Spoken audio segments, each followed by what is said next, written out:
वे गुफा से बहुत दूर नहीं गए थे जब मैथ्यू का सामना 3 जानवरों के एक समूह से हुआ जो आगे का रास्ता रोक रहे थे। वे स्पष्ट रूप से एक ही जानवर कबीले से थे, बड़े पैमाने पर सुअर जिनके थूथन से विशिष्ट ट्रिपल दांत निकले हुए थे। त्रिटस्क सुअर। स्तर 19। विवरण: भारी निर्मित जीव अपने 3 रेजर नुकीले दांतों और विनाशकारी चार्जिंग हमलों के लिए जाने जाते हैं। उनकी मोटी खाल प्राकृतिक कवच प्रदान करती है और उनकी आक्रामक क्षेत्रीय प्रकृति उन्हें अपने क्षेत्र में प्रवेश करने वाली किसी भी चीज पर हमला करने के लिए प्रेरित करती है। सुअरों ने पहले ही मैथ्यू और मिराज को देख लिया था। उनकी छोटी आंखों ने घुसपैठियों को स्पष्ट शत्रुता के साथ ट्रैक किया। उनकी मांसपेशियां सिकुड़ गईं क्योंकि वे चार्ज करने के लिए तैयार थे। मैथ्यू जल्दी से उतर गया, खुद को जानवरों और उसके घोड़े के बीच में खड़ा कर लिया। वापस रहो, मिराज। हमारे पास यहाँ कुछ गुस्से में सुअर हैं। सबसे बड़े सुअर ने जमीन पर पंजा मारते हुए खर्राटे लिए, फिर इतनी भारी चीज के लिए आश्चर्यजनक गति से आगे बढ़ाया। अन्य 2 ने तुरंत पीछा किया, एक शक्तिशाली हमला बनाया जो उसी स्तर पर जागृति को अभिभूत कर देगा। मैथ्यू ने रक्षात्मक उपायों के साथ समय बर्बाद नहीं किया। लिंक्स के विपरीत, इन सुअरों में सबसे अच्छी चपलता थी, वे उसके शक्तिशाली हमलों से बच नहीं पाएंगे। उन्होंने अपने दाईं ओर के कर्मचारियों के माध्यम से आग और अपनी बाईं ओर हवा को चैनल किया, जिसमें तत्वों को मध्यकलाकार मिलाया गया। हवा एक सहायक तत्व के रूप में कार्य करती है, जिससे यह सुनिश्चित होता है कि आग से अधिक नुकसान हो। आग एक गोले में संकुचित हो गई, जबकि हवा उसके चारों ओर सर्पिल हो गई, आग की लपटों को खिला रही थी और उन्हें एक केंद्रित भंवर में आगे की ओर निर्देशित कर रही थी। जैसे जैसे यह यात्रा करता गया, हमले का विस्तार हुआ, एक केंद्रित बिंदु से एक घूमते हुए नरक में बदल गया, जिसने उस रास्ते की पूरी चौड़ाई को भस्म कर दिया जिससे वह यात्रा करता था। चार्ज करने वाले सुअरों के पास रुकने या बचने का समय नहीं था। लीड सुअर ने आगवा के संयोजन की पूरी ताकत सीधे अपने चेहरे पर ले ली। आग की लपटों ने उसके सिर और धड़ को अपनी चपेट में ले लिया। हवा आग को नथुने और आंखों में गहराई तक ले जाने के लिए मजबूर कर रही थी। यह चिल्लाया और मिड चार्ज में ढह गया। गति उसके जलते हुए शरीर को कई और मीटर आगे ले गई, इससे पहले कि वह हिलना बंद कर दे। आपने एक स्तर 19 ट्राइटस्क सुअर को मार डाला है। आपने 90 जीवन प्राप्त किए हैं। दूसरे और तीसरे सुअरों ने आग की लपटों के चारों ओर विभाजित होने की कोशिश की, दोनों तरफ से मैथ्यू को घेरने का प्रयास किया। मैथ्यू ने अपने हमले को समायोजित किया, आग के भंवर को एक चाप में स्वीप किया जिसने दोनों प्राणियों को पकड़ लिया। हवा के हेरफेर ने उसे आग की लपटों की दिशा पर नियंत्रण दिया, जिससे उसे आग की लपटों का ठीक उसी स्थान पर ले जाने की अनुमति मिली जहां उसे इसकी आवश्यकता थी। दोनों सुअर दर्द से कराहते हुए मर गए। उनकी मोटी खाल इस तीव्रता पर आग से कोई सुरक्षा प्रदान नहीं करती है। आपने एक स्तर 19 ट्राइटस्क सुअर को मार डाला है। आपने 90 जीवन प्राप्त किए हैं। आपने एक स्तर 19 ट्राइटस्क सुअर को मार डाला है। आपने 90 जीवन प्राप्त किए हैं। मैथ्यू ने अपने कर्मचारियों को नीचे कर दिया। आग की लपटें छंट रही थीं। रास्ते में 3 लाशें धुआं रही थीं, उनके दांत उनके चारों ओर जले हुए मांस के बावजूद अभी भी चमक रहे थे।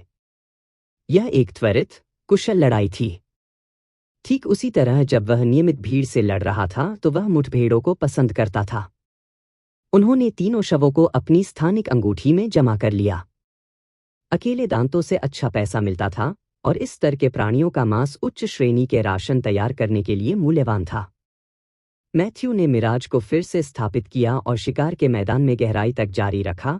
प्रत्येक सफल हत्या के साथ उसका स्तर धीरे धीरे ऊपर की ओर रेंग रहा था। वह अभी भी 20 के स्तर तक पहुंचने से बहुत दूर था। वह जितना ऊपर चढ़ता गया, आगे बढ़ना उतना ही कठिन होता गया। अनुभव की आवश्यकताएं प्रत्येक स्तर के साथ तेजी से बढ़ी। जो तेजी से प्रगति कर रही थी उसे धीरे धीरे पीसने में बदल दिया। मैथ्यू अपने स्तर के ऊपर की घटती गति से निराश नहीं थे। वह जानता था कि ऐसा होना तय है। इस मुद्दे को हल करने के लिए उसे बस उच्च स्तर पर अधिक राक्षसों का शिकार करना था। मैथ्यू ने अगला घंटा शिकार के मैदान के सबसे गहरे हिस्से की यात्रा में बिताया।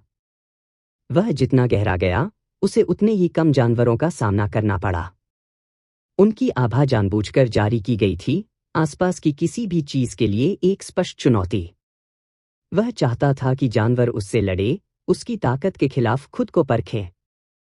फिर भी कोई भी उकसावे को स्वीकार करने के लिए सामने नहीं आया। ट्राइटस्कसुअर्स को मारने के बाद मैथ्यू ने केवल 20 के स्तर पर 2 अतिरिक्त जानवरों पर ठोकर खाई थी, जिन्हें उसने बिना किसी वास्तविक परेशानी के उतनी ही जल्दी भेज दिया था। उसके बाद उसके रास्ते में कुछ भी दिखाई नहीं दिया।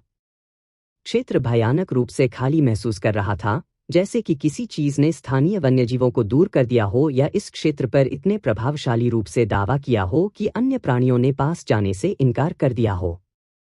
जैसे ही उसके दिमाग में कम सुनसान क्षेत्रों में लौटने का विचार आया, मैथ्यू ने अचानक उत्तर की ओर लगभग 1 किलोमीटर दूर एक जोरदार विस्फोट सुना। यही नहीं, उसकी आंखें दिशा की ओर झुक गईं और उसके चेहरे पर एक जिज्ञासु लेकिन शिकारी मुस्कान बन गई।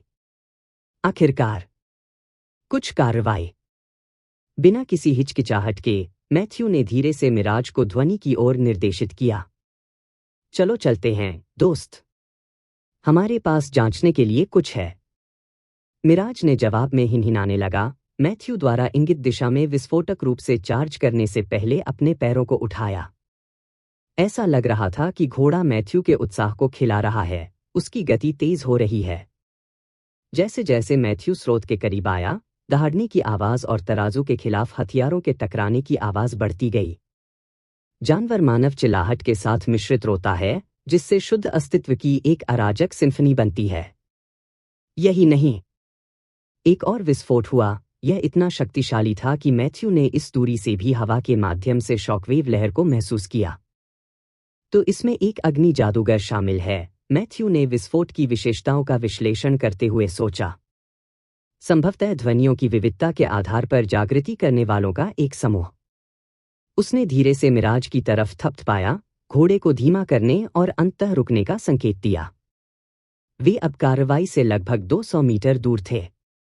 मैथ्यू अभी तक लड़ाई में शामिल किसी भी लड़ाके को नहीं देख सका। पेड़ों और इलाकों ने दृष्टि की सीधी रेखा को अस्पष्ट कर दिया, लेकिन वह हवा पर ले जाने वाली जली हुई लकड़ी और वनस्पतियों को सूंघ सकता था। वह देख सकता था कि विस्फोटों से लगी आग की लपटें पेड़ों पर चढ़ रही थीं और सूखी झाड़ियों के माध्यम से फैल रही थीं। मोटे स्तंभों में धुआं उठ रहा था, जो चंदवा के ऊपर दिखाई दे रहा था। यह लड़ाई कोई मजाक नहीं थी। विनाश के पैमाने ने या तो एक बहुत शक्तिशाली जानवर या कई उच्चस्तरीय जागृति करने वालों को एक साथ लगे हुए होने का सुझाव दिया। मैथ्यू सावधानी से उतर गया, मिराज को कुछ कवर के पीछे छोड़ दिया। यहीं रहो, शोर मत करो। मैथ्यू को मिराज के शिकार के बारे में चिंता नहीं थी, जबकि उसने अग्रिम पंक्ति की जांच की। इस तरह के उच्च पैमाने पर झगड़े केवल सबसे मजबूत राक्षसों को आकर्षित करेंगे, जो मिराज पर अपना समय बर्बाद नहीं करेंगे। कमजोर राक्षसों के लिए वे क्षेत्र से भाग जाएंगे। जो कोई भी लड़ रहा था उसे संपार्श्विक क्षति नहीं पहुंचाना चाहते थे। मैथ्यू पैदल आगे बढ़ा, पेड़ों और चट्टानों को छिपाने के रूप में उपयोग करते हुए। उसके कदम चुप हो गए और उसकी उपस्थिति दब गई। सिल्वर स्किन एहतियात के तौर पर अपने आप सक्रिय हो गई। अगर वह खतरनाक स्थिति में चला गया तो वह हर लाभ उपलब्ध कराना चाहता था। जैसे जैसे वह पास आया, आवाजें स्पष्ट होती गईं। क्रोध में एक बड़े जानवर की अचूक चीख, कठिन तराजू के खिलाफ धातु हड़ताल। मैथ्यू बोल्डर के एक समूह के पीछे एक सुविधाजनक स्थान पर पहुंच गया और अंत में युद्ध के मैदान का स्पष्ट दृश्य प्राप्त किया। उसने जो देखा उस पर उसकी आंखें थोड़ी चौड़ी हो गईं। उसके सामने एक बड़े डुगबोग से लड़ रहे जागने वालों का एक समूह खड़ा था। डुगबोग स्तर 23। विवरण: स्थिर होने पर मृत लकड़ी जैसा दिखता है, जिससे यह एक दुर्जेय घात शिकारी बन जाता है। आंदोलन के लिए पंख वाले पंजे और हड्डी को कुचलने में सक्षम तेज दांत रखता है। आश्चर्यजनक गति के साथ दलदली भूमि और जंगल के फर्श के माध्यम से ग्लाइड करता है। अधिकांश जानवरों को खाता है और कभी कभी उन मनुष्यों पर हमला करता है जो इसके आवास में उद्यम करते हैं। अधिकांश जानवरों की तरह मनुष्यों के लिए स्वाभाविक रूप से शत्रुतापूर्ण नहीं है, लेकिन धमकी देने या घेरने पर बेहद आक्रामक हो जाता है। दुर्लभ नमूने लकड़ी और वनस्पति में हेरफेर कर सकते हैं, इसे अपराध और बचाव दोनों के लिए अपनी इच्छा के अनुसार झुका सकते हैं। मैथ्यू से पहले डुगबोग स्पष्ट रूप से उन दुर्लभ नमूनों में से एक था। इसके आदेश पर जड़ें जमीन से फूट पड़ी, पेड़ की शाखाएं चाबुक की तरह बाहर निकल गईं और लकड़ी के स्पाइक्स एक साथ कई कोणों से जागृत होने वालों की ओर गोली मार दी। आसपास की वनस्पतियों पर इसका नियंत्रण मजबूत और अथक था, जिससे एक युद्ध का मैदान बन गया था जहां जंगल स्वयं इससे लड़ने वाले जागृति का दुश्मन बन गया था। लेकिन मैथ्यू की आंखें चौड़ी हो गईं, वह जानवर ही नहीं था, यह इससे लड़ने वाले जागृति का समूह था। उसने कभी भी इन लोगों से फिर मिलने की उम्मीद नहीं की, कम से कम पहले अभयारण्य में। यह दुनिया आखिरकार बहुत बड़ी थी, और छिपे हुए दायरे में 3 महीने तक दूर रहने के बाद वे अब तक कहीं भी हो सकते थे। उनके विचार उस समय में वापस चले गए जब वह डेरेक के समूह में शामिल हो गए थे और उन शुरुआती दिनों में सेलीन और अन्य लोगों के साथ शिकार करने गए थे। वे एक साथ अपने पहले शिकार अभियान के दौरान जागृति के इस समूह में ठोकर खा गए थे। जिस तरह से डेरेक और अन्य लोगों ने उनके बारे में श्रद्धापूर्ण, लगभग भयभीत स्वर में बात की थी, जैसे कि वे सितारों की तरह थे जिन्हें वे केवल देख सकते थे लेकिन कभी स्पर्श नहीं कर सकते थे। वे सत्ता में पैदा हुए और जन्म से ही महानता के लिए तैयार किए गए लोग थे। केल ग्लासी, मैथ्यू ने सोचा, उसकी आंखें समूह के सबसे प्रमुख व्यक्ति पर टिकी हुई थी। जागृति के नए चक्र के बीच एक विलक्षण व्यक्ति। अफवाहों के अनुसार दिनों के भीतर 10 के स्तर पर पहुंच गया। एक शक्तिशाली आग से संबंधित वर्ग है। दूसरे अभयारण्य के सबसे प्रभावशाली व्यापारिक परिवारों में से एक या बेहतर गुटों में से एक का बेटा। केल बिना कोशिश किए भी समूह के बीच तुरंत बाहर खड़ा हो गया। उसके लंबे लाल बाल, ताज़ा खून की तरह चमकदार, सही लहरों में उसके कंधों पर गिर गए। उसने बहने वाले वस्त्र पहने थे जो उसके बालों से पूरी तरह मेल खाते थे। कपड़े स्पष्ट रूप से दृश्यकारकों के आधार पर मंत्रमुग्ध हो गए थे, जैसे कि मलबे के प्रतिरोध और युद्ध के मैदान के चारों ओर हवा में भरने वाली राख। बेशक, मैथ्यू यह विश्वास करने के लिए पर्याप्त मूर्ख नहीं था कि यह बागे की एकमात्र क्षमता थी। उसकी तरह, इसमें कुछ होना चाहिए। यह कम से कम एक ए-रैंक बागे है। मैथ्यू ने मन ही मन सोचा, उसकी आंखें सिकुड़ गईं। खुद B+ रैंक बागे पहने हुए, मैथ्यू ने जादुई उपकरणों के बारे में कुछ ज्ञान विकसित किया था, कम से कम फर्स्ट ऑर्डर रैंकिंग में। वह तुरंत बता सकता था कि केल का लबादा उसके अपने बागे से कहीं बेहतर था। बागे ने आसानी से $1 मिलियन का आंकड़ा पार कर लिया। यह कुछ ऐसा था जिसके बारे में मैथ्यू लगभग निश्चित था। मैथ्यू को उनकी संक्षिप्त मुलाकात से याद की गई अलग-थलग अभिव्यक्ति केल के चेहरे पर बनी रही, वर्तमान में उनके सामने आने वाली महत्वपूर्ण बाधा के बावजूद अपरिवर्तित रही।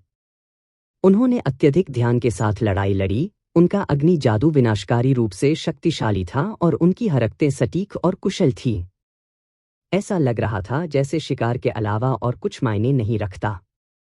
वह मौजूद किसी भी जागृति को प्रभावित करने की कोशिश नहीं कर रहा था, जैसे कि कुछ लोग करेंगे। वह सिर्फ अपने सामने जानवर को मारना चाहता था। केल के हाथों से एक विशाल आग का गोला फूट पड़ा और मैथ्यू ने तुरंत इसके बारे में कुछ अलग पहचान लिया। उसके पास फायर मैज क्लास का एक शक्तिशाली संस्करण है। आग के गोले ने डुगबोग के लकड़ी के निर्माणों पर प्रहार किया और उन्हें जला दिया, जिससे उनके हमलों को पूरा करने से पहले हेरफेर की गई जड़ों और शाखाओं को राख में बदल दिया गया। सरासर थर्मल आउटपुट बहुत अधिक था, जिससे केल के साथियों के लिए डुगबोग के करीब पहुंचने के लिए जगह साफ हो गई। चीखना। यही नहीं, उसके हमलों के पीछे छोड़े गए विस्फोट मैथ्यू के अपने आग के गोले की तुलना में काफी मजबूत थे। उनके द्वारा बनाया गया गड्ढा गहरा था, अवशिष्ट लपटें गर्म और लंबे समय तक चलने वाली थीं। यह अंतर्निहित लाभों में से एक था जो एकल तत्व विशेषज्ञों के पास बहुतत्व उपयोगकर्ताओं पर था।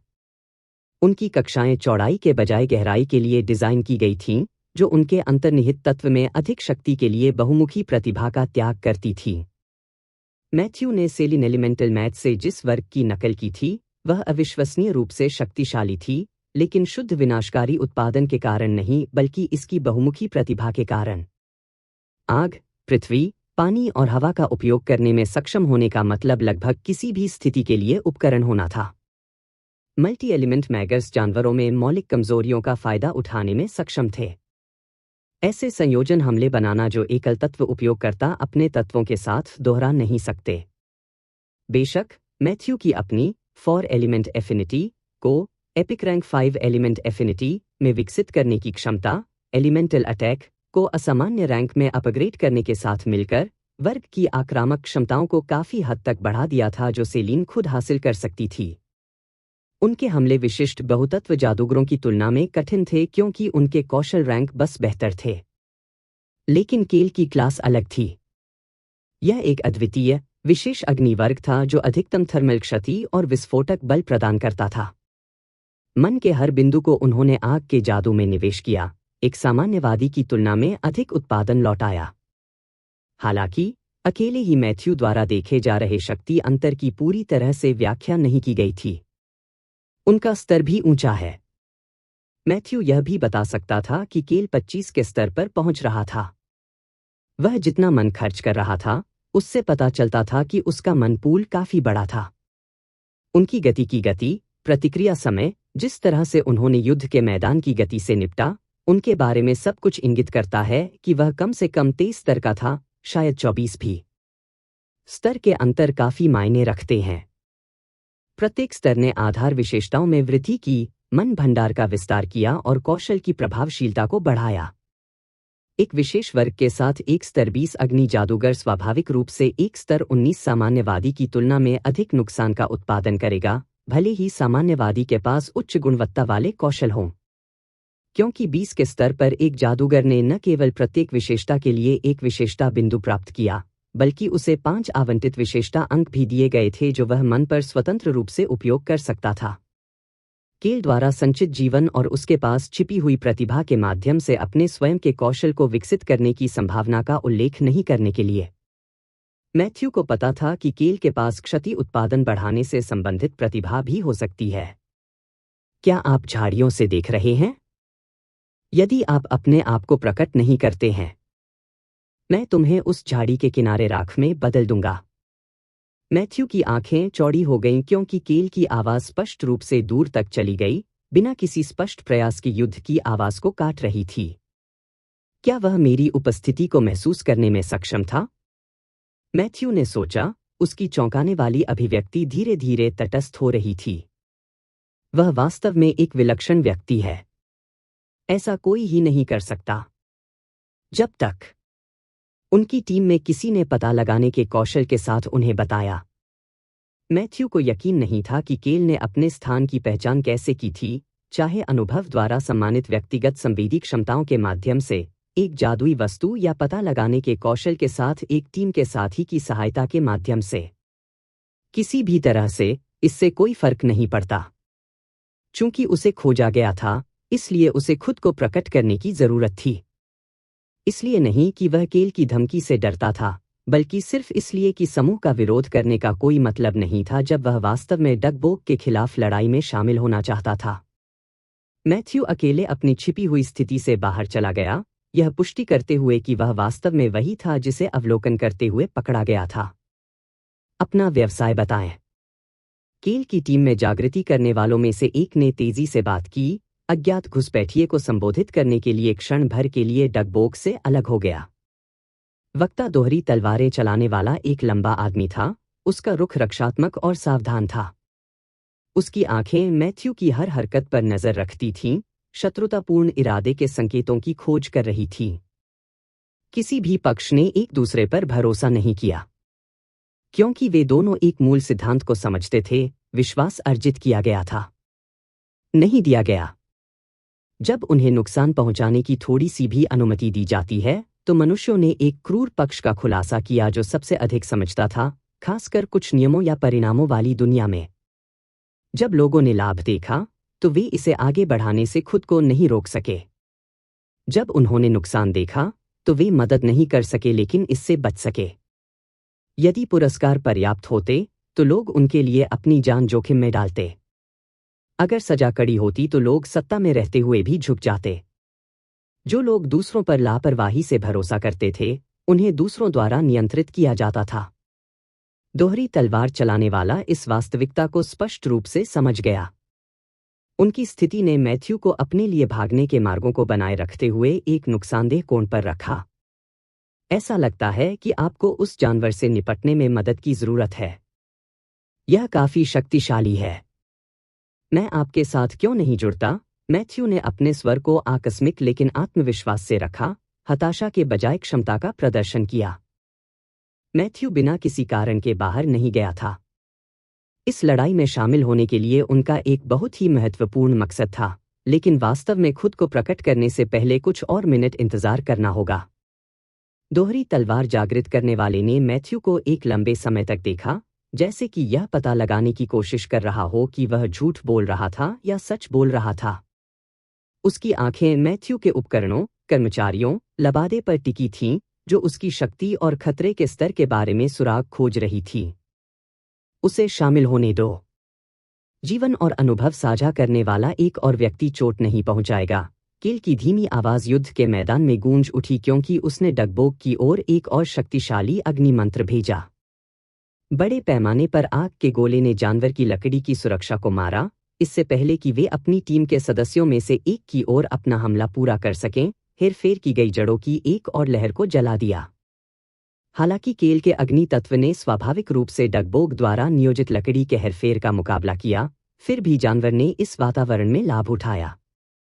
वे प्राणी को नियंत्रित करने के लिए वनस्पति की लगभग असीमित आपूर्ति के साथ घने जंगल में लड़ रहे थे, और उसके पास विशाल मनपूल था जो स्वाभाविक रूप से एक उच्चस्तरीय जानवर होने के साथ आया था।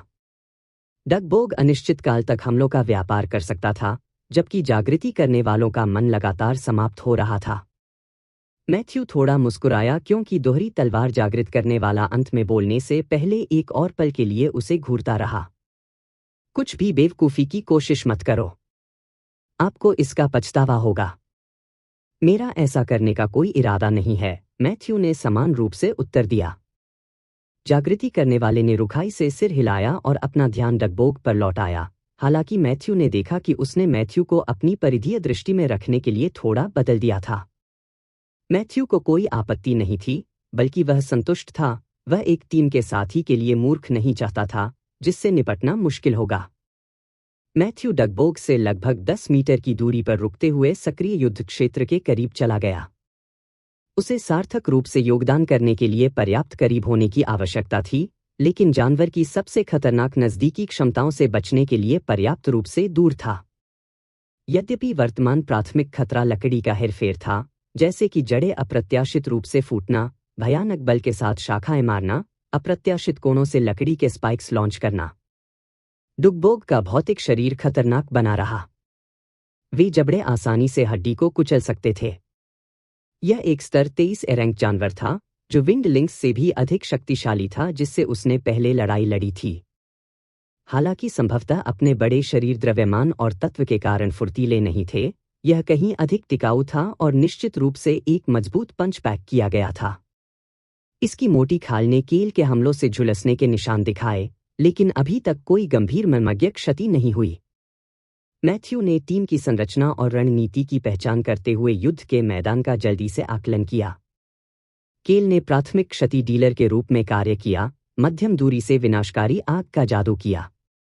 2 योद्धा, मार्कस नाम की दोहरी तलवार उपयोगकर्ता और एक भाले के साथ एक महिला जब उद्घाटन दिखाई दिया, तो करीब से लगी हुई थी, उजागर क्षेत्रों को लक्षित करती है और जानवर का ध्यान आकर्षित करती है। एक सहायक जादूगर ने योद्धाओं के चारों ओर रक्षात्मक बाधाएं बनाए रखी और कभी-कभी उनकी गति को बढ़ाया। पेड़ों में तैनात एक तीरंदाज स्पष्ट शॉट्स की प्रतीक्षा कर रहा था, डगबोग की आंखों और अन्य कमजोर बिंदुओं पर ध्यान केंद्रित कर रहा था। ऐसा नहीं लग रहा था कि उनके पास टैंक था, ऐसा नहीं था कि उन्हें इसकी आवश्यकता थी। डगबग से हिट लेना मूर्खता होगी, इसकी ताकत को देखते हुए। टीम अच्छी तरह से समन्वित थी और मैथ्यू की नज़र में एक ठोस रचना थी। सबसे महत्वपूर्ण बात यह है कि वे स्पष्ट रूप से एक साथ बड़े पैमाने पर लड़े थे। मैथ्यू ने एक बहुत ही महत्वपूर्ण कौशल को सक्रिय करते हुए अपने मन को प्रसारित करना शुरू कर दिया। Class slot 0/1। कक्षा पायरोमैंसर। कौशल पायरोमांटिक आत्मीयता, विस्फोटक लौ, गर्मी की भावना। अवधि 24 घंटे। मैथ्यू ने कई कारणों से कार्रवाई में शामिल होने का फैसला किया था, लेकिन मुख्य एक सरल था। वह केल ग्लासी की कक्षा की नकल करना चाहता था और ऐसा करने के लिए उसे न केवल उसे अपनी कक्षा का उपयोग करते हुए देखने की जरूरत थी, बल्कि उसके करीब भी होना था। कौशल के माध्यम से पढ़ते हुए मैथ्यू के दिल की धड़कन प्रत्याशा के साथ बढ़ने लगी। पहला कौशल विशेष रूप से प्रभावशाली नहीं था और सैद्धांतिक रूप से यह उसकी बिल्कुल भी मदद नहीं करेगा। पायरोमांटिक आत्मीयता। रैंक सामान्य। प्रवीणता 0%। विवरण, आपके पास अग्नि तत्व के लिए कम संबंध है। मैथ्यू ने जल्दी से पायरोमांटिक आत्मीयता के विवरण को स्किम किया। यह उनके महाकाव्य रैंक 5 एलिमेंट एफिनिटी को देखते हुए बेमानी था, जो पहले से ही आग में हेरफेर करने की क्षमता प्रदान करता था। यह सामान्य रैंक कौशल उसके शस्त्रागार में कुछ भी सार्थक नहीं जोड़ेगा। वह अगले कौशल की ओर बढ़ गया, जिसके बारे में वह वास्तव में उत्साहित था। विस्फोटक लौ। रैंक दुर्लभ। प्रवीणता 0%। विवरण, आप आग की लपटों को उत्पन्न कर सकते हैं जो प्रभाव पर विस्फोट करती हैं। विस्फोट का आकार मन के साथ तराजू का निवेश किया गया। विस्फोट त्रिज्या 2 मीटर। विस्फोट त्रिज्या के भीतर सभी लक्ष्यों को प्रभावित करते हैं, जिसमें ढलाईकार भी शामिल है। एक और दुर्लभ कौशल। और अगर मैं अगले 24 घंटों के भीतर इसमें महारत हासिल कर सकता हूं, मैं इसे एपिक रैंक में विकसित कर सकता हूं, मैथ्यू ने उत्साह से सोचा। यह वही था जो वह केल से उम्मीद करता था, एक ऐसा कौशल जिसने उसके अग्नि जादू के पीछे की भारी विस्फोटक शक्ति को समझाया। मैथ्यू ने जो तबाही देखी थी, वह केवल उच्च मन निवेश या स्तर से नहीं थी। यह एक विशेष कौशल से था जिसे विशेष रूप से नियंत्रित विस्फोटों के माध्यम से विनाशकारी उत्पादन को अधिकतम करने के लिए डिजाइन किया गया था। विस्फोटक लौ मैथ्यू को उन क्षमताओं को देगा जो उनके वर्तमान कौशल सेट में कमी थी। उनके आग के हमले शक्तिशाली थे, लेकिन वे विस्फोट के बजाय जल गए। यह उनके आक्रामक टूलकिट में एक पूरी तरह से अलग आयाम जोड़ देगा। मैथ्यू की नज़र आखिरी कौशल पर पड़ी। Heat sense. रैंक सामान्य। प्रवीणता 0%। विवरण, आप 10 मीटर के दायरे में गर्मी के हस्ताक्षर का पता लगा सकते हैं। जीवित प्राणी, सक्रिय आग और हाल के गर्मी स्रोत आपकी जागरूकता में थर्मल इंप्रेशन के रूप में दिखाई देते हैं। यह कौशल ट्रैक करने, छिपे हुए दुश्मनों का पता लगाने और घात लगाने वाले बिंदुओं की पहचान करने के लिए स्पष्ट रूप से प्रभावी था। तो इस तरह वह मुझे महसूस करने में सक्षम था। बेशक, मैथ्यू केल से 10 मीटर से अधिक दूर था जब उसे खोजा गया था। लेकिन मैथ्यू ने कक्षाओं की नकल के साथ व्यक्तिगत अनुभव से कुछ समझा। कौशल प्रभावशीलता में वृद्धि जारी रही क्योंकि प्रवीणता 100% की ओर बढ़ गई। केल, इस वर्ग को स्वाभाविक रूप से जागृत करने के बाद गेटको से अधिकतम हीट सेंस होगा। मैथ्यू केल की स्थिति से लगभग 20 मीटर की दूरी पर था जब उसे बुलाया गया था, जिसका अर्थ था कि अधिकतम दक्षता पर पता लगाने का दायरा कम से कम 20 मीटर था और संभवतः अधिक। यह सामान्य युद्ध परिदृश्यों में छिपे हुए पर्यवेक्षकों या घात लगाकर शिकारियों की पहचान करने के लिए पर्याप्त से अधिक था। मास्टर करने के लिए 3 कौशल दिए जाने पर मैथ्यू ने उत्साहित और चिंतित दोनों महसूस किया। यह कागज की कई परतों में लिपटा हुआ उपहार सौंपने जैसा था। अंततः मुख्य पुरस्कार तक पहुंचने तक उसे उन सभी को फाड़ना होगा। यदि वह 24 घंटे की सीमा समाप्त होने से पहले समय पर सब कुछ नहीं खोल सका, तो यह सब छीन लिया जाएगा। और यह सहन करने के लिए दर्दनाक होगा, यह देखते हुए कि 2 कौशल कितने उपयोगी थे। प्राथमिकता स्पष्ट थी, विस्फोटक ज्वाला में महारत हासिल करने पर सब कुछ केंद्रित करें। यही असली खजाना था। हीट सेंस उपयोगी था लेकिन लगभग उतना नहीं। रैंक के अंतर ने यह सब कह दिया। पायरोमांटिक एफिनिटी पूरी तरह से बेमानी थी, इसलिए मैथ्यू भी इस पर ध्यान केंद्रित नहीं करेगा। लेकिन विस्फोटक लौ महाकाव्य रैंक के लिए विकसित हुई। यह मौलिक रूप से बदल सकता है कि मैथ्यू ने कैसे लड़ाई लड़ी। उसे बस यह पता लगाने की जरूरत थी कि इस लड़ाई में योगदान देते हुए जितनी जल्दी हो सके इसकी दक्षता कैसे बढ़ाई जाए। मैथ्यू ने अपने कर्मचारियों को उठाया और लड़ाई में ठीक से शामिल होने के लिए तैयार हो गए। यही नहीं, बूम!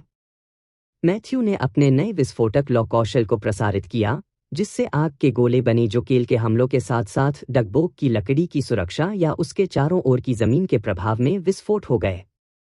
प्रारंभ में विस्फोट उनके मानक अग्नि हमलों की तुलना में काफी कमजोर थे, जो असामान्य रैंक एलिमेंटल अटैक पर निर्भर थे। विस्फोट त्रिज्या छोटा था, थर्मल क्षति कम तीव्र थी और समग्र विनाशकारी आउटपुट सामान्य रूप से जो वह पैदा कर सकता था उससे नीच था। लेकिन मैथ्यू ने तत्काल प्रभावशीलता की परवाह नहीं की। वह विस्फोटक आग के गोले भेजता रहा जो प्रभाव में विस्फोट हो जाता था, कभी कभी हवा के जादू में मिलाकर परिणामी लपटों को युद्ध के मैदान में फैलाता था ताकि डुगबोग को बिना जली हुई वनस्पतियों तक आसान पहुंच से वंचित किया जा सके। उनके आसपास का क्षेत्र आग की बंजर भूमि बन गया था। जब भी धुआं मोटा होता है, मैथ्यू ने इसे दूर ले जाने के लिए अपने पवन तत्व का इस्तेमाल किया। शुक्र है, डुगबोग मरने वाली वनस्पतियों को नियंत्रित करने में सक्षम नहीं था, लेकिन केवल स्वस्थ वनस्पति को नियंत्रित करने में सक्षम था। अन्यथा योजना उनके समूह पर उल्टा पड़ जाती। मैथ्यू अपनी सहायक भूमिका के प्रति सच्चे रहे। वह मुख्य क्षति डीलर बनने की कोशिश नहीं कर रहा था। वह वहां अपनी क्षमताओं को दिखाने या किसी को प्रभावित करने के लिए नहीं थे। उनका एकमात्र ध्यान जितनी जल्दी हो सके नए कौशल के साथ दक्षता प्राप्त करना था, इसलिए उन्होंने जो कुछ भी किया वह बुनियादी सामरिक जागरूकता बनाए रखते हुए बार बार स्पैम विस्फोटक लौ था। प्रवीणता पहली बार में तेजी से बढ़ी, जो कि बिल्कुल भी समय नहीं होने जैसा महसूस हुआ, 20% तक पहुंच गई। प्रत्येक सफल विस्फोट ने उनकी समझ में वृद्धिशील रूप से जोड़ा कि कौशल कैसे कार्य करता है, आग को ठीक से कैसे संपीड़ित किया जाए, अधिकतम प्रभाव के लिए हमले को कैसे सेट किया जाए और मन निवेश के सापेक्ष विस्फोट त्रिज्या की गणना कैसे की जाए। 20% की सीमा पार करने के बाद सुधार की दर काफी धीमी होने लगी। मैथ्यू समझ गया कि क्या हो रहा था। सामान्य रूप से अग्नि तत्व की उनकी मौजूदा समझ ने प्रारंभिक तेजी से वृद्धि में मदद की थी। उनकी महाकाव्य रैंक 5 एलिमेंट एफिनिटी ने उन्हें एक सहज समझ दी जिसने सीखने की प्रक्रिया को विशिष्ट जागृति से परे गति दी। लेकिन अब वह मूलभूत बढ़ावा एक लाभ के बजाय एक सीमित कारक बनता जा रहा था। उसने आसान ज्ञान को जल्दी से आत्मसात कर लिया था। जो बना रहा, उसे गहरी महारत की आवश्यकता थी, विशेष रूप से विस्फोट यांत्रिकी को समझना, न कि केवल आमतौर पर आग में हेरफेर करना। उसकी वृद्धि की दर स्थिर हो गई थी। डगबोग अब स्पष्ट रूप से घायल हो गया था, उसकी हरकतें धीमी और अधिक रक्षात्मक थीं। मैथ्यू के टीम में शामिल होने से जानवर की स्थिति काफी खराब हो गई थी क्योंकि वह एक आग उपयोगकर्ता और एक पवन जादूगर दोनों था, दो तत्व जो इसके लकड़ी के हेरफेर का पूरी तरह से मुकाबला करते थे। संयोजन ने अपने रक्षात्मक निर्माणों को लगातार जलते रखा, जिससे इसे नष्ट वनस्पति की जगह अधिक मन खर्च करने के लिए मजबूर होना पड़ा, जितना कि यह अनिश्चित काल तक बनाए रख सकता था। दहाड़! मैथ्यू की आंखें चौड़ी हो गईं क्योंकि उसने महसूस किया कि उसके सिर में कई खतरे की घंटी बज रही है। मैंने गड़बड़ कर दी। डगबोग ने अचानक कई मोटी लताएं सीधे मैथ्यू की ओर भेजी, उसे विशेष रूप से लक्षित किया। जानवर ने सही समय पर हमला किया था। मैथ्यू ने एक योद्धा को धमकी देने वाले लकड़ी के स्पाइक्स को रोकने के लिए एक विस्फोटक आग का गोला जारी किया था, जिससे वह अस्थायी रूप से अपने गार्ड के साथ कमजोर हो गया था। डगबोग समूह में कमजोर कड़ी को पहचानने के लिए पर्याप्त बुद्धिमान था। केल और स्थापित टीम के सदस्यों के विपरीत, मैथ्यू एक अजनबी था जो समन्वित सुरक्षा द्वारा संरक्षित नहीं था। उसे खत्म करने से समूह का आक्रामक दबाव कम हो जाएगा और जानवर के लिए पूरी तरह से टूटने का मौका बन जाएगा। मैथ्यू आने वाली लताओं को रोकने के लिए समय पर एक और आग का गोला बनाने में सक्षम नहीं था। मैं उस हिट को सीधे नहीं ले सकता। मुझे अपना उपयोग करना चाहिए। सौभाग्य से, इससे पहले कि मैथ्यू को हमले से बचने के लिए चरम उपायों का सहारा लेना पड़े, केल ने एक विनाशकारी शक्तिशाली आग का गोला भेजा जिसने आने वाली अधिकांश लताओं को तुरंत जला दिया। यही नहीं, आग की लपटों के अधिकांश खतरे को भस्म करने के बावजूद, एक विशेष रूप से लगातार बेल आग के माध्यम से फिसलने में कामयाब रही, फिर भी मैथ्यू की स्थिति की ओर खतरनाक गति से आगे बढ़ रही थी। अधिकांश खतरे अब समाप्त हो जाने के साथ, मैथ्यू ने मन को चकमा देने के बजाय सीधे शेष हमले का सामना करने का फैसला किया। बेल एक पीटते हुए मेढ़े की तरह उसकी क्रॉस उभरी हुई बाहों में पटक दी। सिल्वर स्किन ने हड्डियों को टूटने से रोकते हुए बहुत अधिक क्षति को अवशोषित कर लिया, लेकिन हमले के पीछे की सरासर शक्ति ने उसे कई मीटर पीछे की ओर ठोकर खाई। उसके जूतों ने गंदगी और राख के माध्यम से गहरी खांचे उकेरे इससे पहले कि वह अपनी गति को रोकने में कामयाब रहे। फुफकारना। मैथ्यू की बाहें उस एकल बेल के हमले को अवरुद्ध करने से सुन्न हो गईं, कलाई से कंधे तक दर्द फैल रहा था। इस एहसास ने उसे तुरंत मारा। मैं तुरंत मर जाता अगर वे सभी लताएं एक ही बार में जुड़ जातीं। यह जानवर बहुत खतरनाक है, बहुत शक्तिशाली है। डगबोग की ताकत कोई मजाक नहीं थी। यहां तक कि प्रतीत होता है कि चमकने वाले वार ने औसत प्रथम अभयारण्य जागृति की हड्डियों को चूर्णित करने के लिए पर्याप्त बल उठाया। मैथ्यू की चांदी की त्वचा और बढ़ी हुई संविधान ही एकमात्र कारण थी कि वह उस प्रभाव के बाद भी खड़ा था। मैथ्यू ने उन दो योद्धाओं पर नजर डाली जो पूरी लड़ाई के दौरान जानवर को करीब से उलझा रहे थे, मार्कस अपनी दोहरी तलवारों के साथ और भाला चलाने वाली महिला जिसका नाम उसने अभी तक नहीं पकड़ा था। इस विस्तारित लड़ाई के दौरान दोनों की पहले ही 2 बार मृत्यु हो चुकी थी। लेकिन उन्होंने अपनी गलतियों से सीखा, कम जोखिम भरे कार्यों के लिए प्रतिबद्ध और अधिक रक्षात्मक भूमिकाओं को स्वीकार किया। उनकी हरकतें अब अधिक सतर्क थीं, उनकी आक्रामकता इस ज्ञान से प्रभावित हो गई थी कि अगर वे अधिक विस्तार करते हैं तो डगबोग उन्हें कितनी जल्दी मार सकता है। मुझे आश्चर्य है कि उन्होंने कितने जीवन छोड़े हैं। यह एक ऐसा क्षेत्र था जहां मृत्यु के लिए प्रति पुनरुत्थान 150 जीवन खर्च होते थे। मैथ्यू के विपरीत, उनकी ग्रिम रीपर प्रतिभा ने अपने जीवन संचय को गुणा किया। इन लोगों के पास मानक शिकार पुरस्कारों से परे कोई विशेष लाभ नहीं था। 2 बार मरने का मतलब था कि 300 जिंदगियां सिर्फ जीवित रहने में बिताईं, न कि उन्होंने कौशल उन्नयन या अन्य क्षेत्रों में पिछली मौतों में जो कुछ भी निवेश किया था, उसकी गिनती नहीं। पीछे हटना अनिवार्य होने से पहले वे कितनी मौतें बर्दाश्त कर सकते थे? मैथ्यू के अनुमान के आधार पर, उनका मानना था कि उनके पास पूरी तरह से अलग होने के लिए मजबूर होने से पहले अधिक से अधिक 1 या 2 और पुनरुत्थान बचे थे। यद्यपि जानवर को मारने से बहुत अधिक पुरस्कार मिलेंगे, अनुभव, सामग्री, जीवन, यह उनकी सच्ची मृत्यु को जोखिम में डालने के लायक नहीं था। इसके विपरीत, केल को अभी तक मरना नहीं था या गंभीर चोट भी नहीं लगी थी। उनकी स्थिति उत्कृष्ट थी, हमेशा इष्टतम दूरी बनाए रखती थी। अपने अग्नि जादू से अधिकतम क्षति पहुंचाने के लिए पर्याप्त करीब, लेकिन डुगबोग के विनाशकारी पलटवार से बचने के लिए काफी दूर। उनकी स्थानिक जागरूकता और युद्ध की प्रवृत्ति ने व्यक्तिगत संबंध की कमी के बावजूद मैथ्यू से सम्मान अर्जित किया। मुझे लगता है कि यह एक प्रतिष्ठित परिवार में पैदा होने के लाभों में से एक है। बचपन से प्रशिक्षण। उन ट्यूटर्स तक पहुंच जो आपके अभयारण्य में प्रवेश करने से पहले उचित युद्ध के बुनियादी सिद्धांत सिखाते हैं। मैथ्यू यह विश्वास करने के लिए पर्याप्त मूर्ख नहीं था कि उसके पास अभी तक केल के स्तर के पास कहीं भी वृत्ति थी, या बाकी टीम ने जो समन्वय प्रदर्शित किया था। वे उच्च स्तरीय जानवरों से लड़ने और जटिल युद्ध के मैदान की गतिशीलता के प्रबंधन में उनकी तुलना में कहीं अधिक अनुभवी थे। वर्तमान में मैथ्यू के पास जो एकमात्र लाभ है, वह था उसका शक्तिशाली वर्ग संयोजन, उसकी ग्रिम रीपर प्रतिभा और उसकी भूख। केल की टीम ने भी स्पष्ट रूप से प्राथमिक क्षति डीलर के रूप में उनकी रक्षा को प्राथमिकता दी। योद्धाओं ने जानबूझकर आक्रामकता को आकर्षित किया, केल पर लक्षित हमलों को रोकने के लिए खुद को तैनात किया। समर्थन जादूगर ने अपने चारों ओर बाधाओं को बनाए रखा, खासकर जब खतरनाक हमले बहुत करीब आए। यहां तक कि तीरंदाज ने कभी कभी डगबोग की आंखों पर गोली चलाई, ताकि वह कमजोर क्षणों के दौरान केल से अपना ध्यान हटा सके, जब वह विशेष रूप से शक्तिशाली मंत्रों को प्रसारित कर रहा था। एक स्मार्ट लेकिन बुनियादी रणनीति, हर कीमत पर सबसे मजबूत संपत्ति की रक्षा करें। मैथ्यू ने लड़ाई पर अपना ध्यान केंद्रित किया, प्रस्ताव का विरोध करने के बावजूद अपनी अभी भी सुन्न भुजाओं के बावजूद एक और विस्फोटक लॉ को प्रसारित किया। कौशल में सुधार हो रहा था, वह प्रत्येक उपयोग के साथ बढ़ती प्रवीणता को महसूस कर सकता था, लेकिन पर्याप्त तेजी से नहीं। 24 घंटे का टाइमर समाप्त होने से पहले अगर वह महारत हासिल करना चाहता था तो उसे और अधिक जोर देने की जरूरत थी।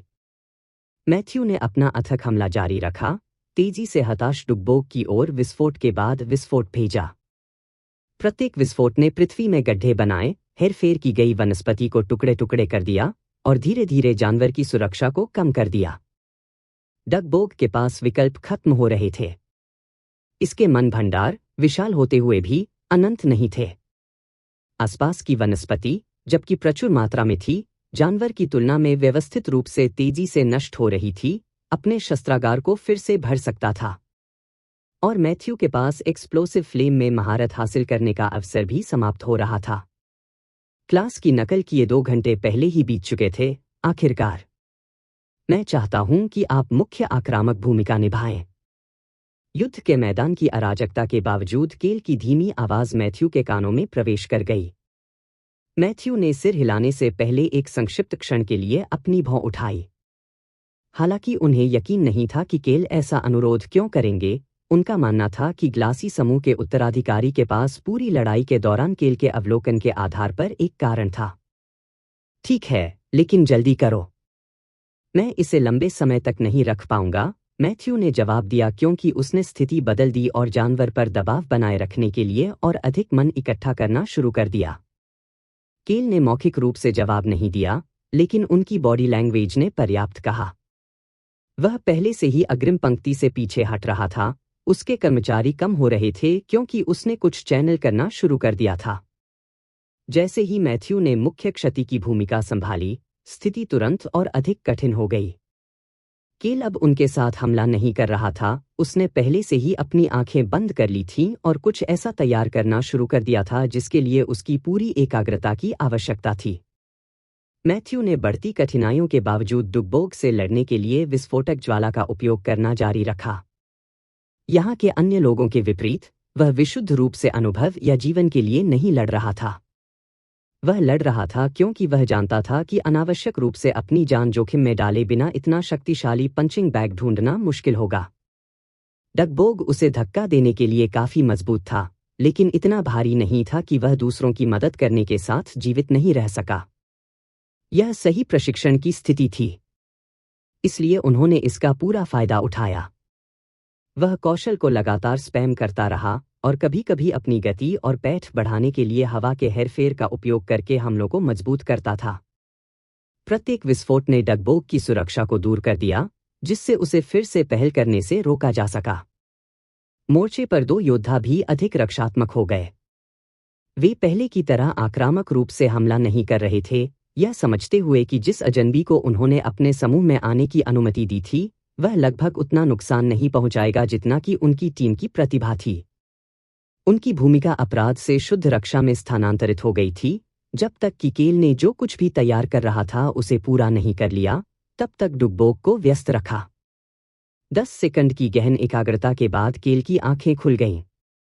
उसके कर्मचारियों के ऊपर एक लाल लौ दिखाई दी, लेकिन यह उसके पिछले हमलों की तरह नहीं था।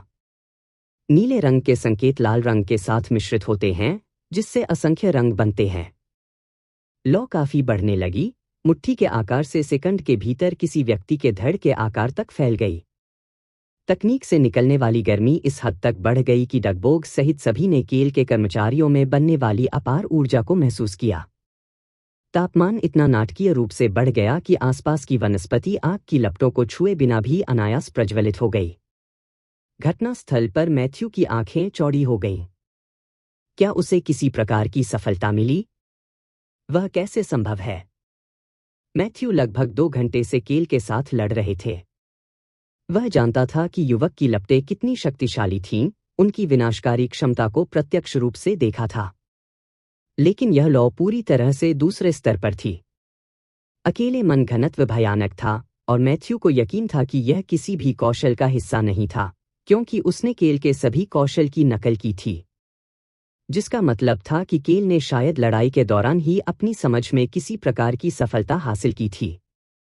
आत्मज्ञान का एक क्षण जिसने उन्हें अपनी पिछली सीमाओं से परे जाने और एक ऐसी तकनीक तक पहुंचने की अनुमति दी जो उनके वर्तमान स्तर पर उपलब्ध नहीं होनी चाहिए। क्या सनकी है?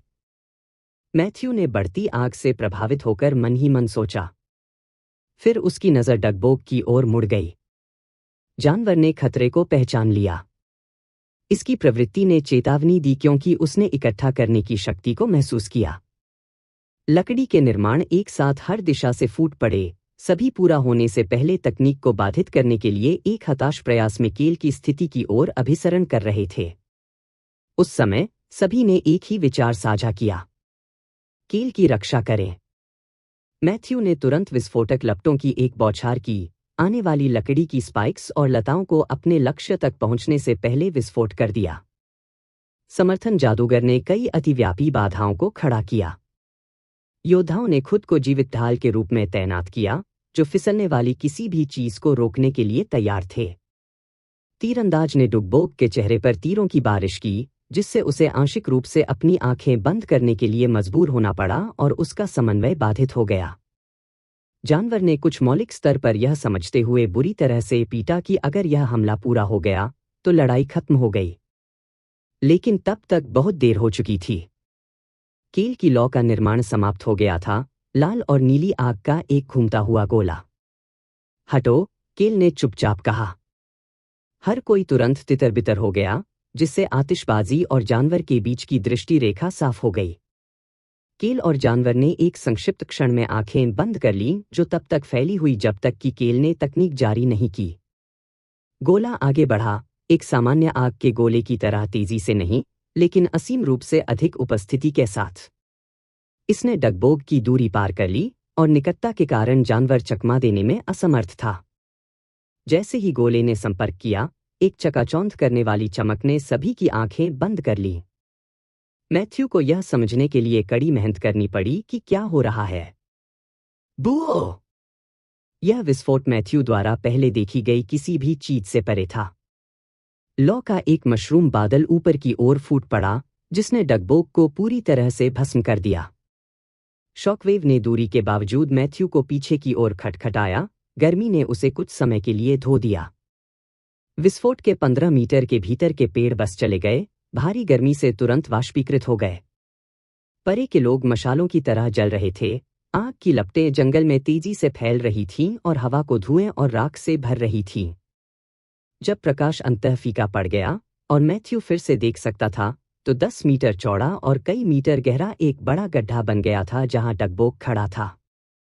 पिघली हुई चट्टान इसके किनारों पर ठंडी हो गई, लाल गर्म चमकती थी और तीव्र गर्मी बिखेरती थी, जिससे हवा झिलमिला उठती थी। गड्ढे के अंदर डगबोग भारी रूप से घायल पड़ा था, उसके शरीर से रक्त स्वतंत्र रूप से बह रहा था। इसकी लकड़ी की खाल काली जली हुई थी, फटी हुई थी और धुआं निकल रही थी। उसका एक पैर पूरी तरह से उड़ गया था। उसकी सांसें उबड़-खाबड़ हांफने लगीं। लेकिन यह अभी भी जीवित था। इसे खत्म करो। बंद। केल की थकी हुई, धीमी आवाज युद्ध के मैदान में फूट पड़ी। थकावट से अपना संतुलन खोने पर उसका शरीर हिल गया। मार्कस तुरंत उसका समर्थन करने के लिए चला गया, गिरने से पहले आतिशबाजी को पकड़ लिया। तुम ठीक तो हो ना? मार्कस ने चिंता के साथ पूछा, उसकी अभिव्यक्ति पर लिखा हुआ है।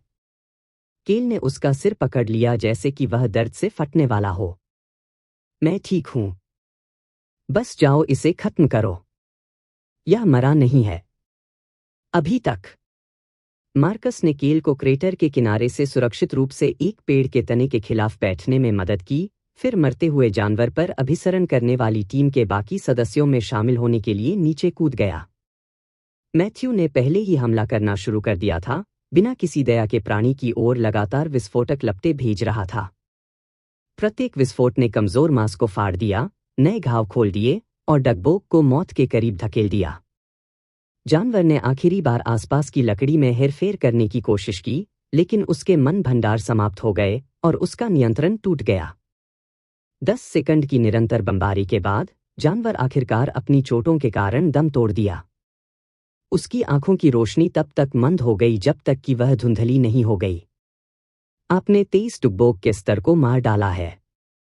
आपने 300 जीवन प्राप्त किए हैं। मैथ्यू आश्चर्यचकित हुए बिना नहीं रह सका। उसने उस हत्या से स्तर बढ़ाने की उम्मीद की थी, एक स्तर 23 रैंक जानवर को अनुभव का एक अच्छा हिस्सा प्रदान करना चाहिए था। लेकिन अधिसूचना कभी नहीं आई। थोड़ा भौहें चढ़ाते हुए उसने जांच करने के लिए अपनी स्थिति खींच ली। नाम मैथ्यू। जाति मानव। कक्षा वर्गहीन पायरोमैंसर। स्तर 19 78%। जीवन 4579। ताकत 28, चपलता 30, संविधान 33, मन 40, सभी आंकड़ों के लिए +5।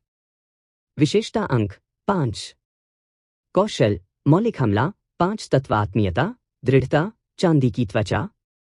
पायरोमांटिक आत्मीयता, विस्फोटक लॉ, हीट सेंस, सीमित समय। प्रतिभा, ग्रिम रीपर।